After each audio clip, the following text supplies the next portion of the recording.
Hi everyone, welcome back to another video from Webtech Tutorial.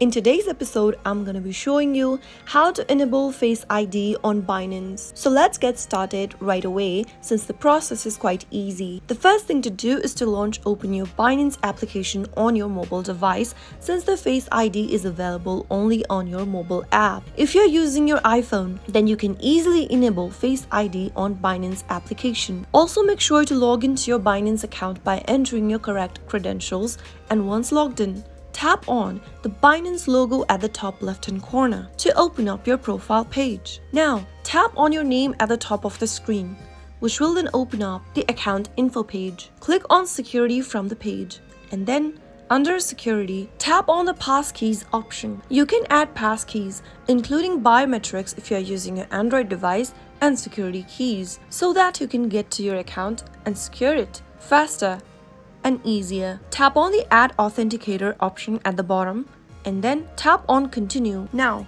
tap on the Continue button and position your face within the frame and complete your face scan. Soon after it's done, you will be able to see this interface, which means that your Face ID is now enabled for your Binance account. You will be able to use Face ID to authenticate instead of manually entering your password upon subsequent logins. The app will now prompt you to scan your face with Face ID when you attempt to log into Binance. So that's how easily you can enable Face ID on Binance account. If you found the video to be helpful, go ahead and give us a thumbs up. Don't forget to subscribe to our channel by hitting the subscribe button. Also, press the notification bell icon so that you'll never miss another upcoming upload from us. I will see you again in the next video. Thank you for watching.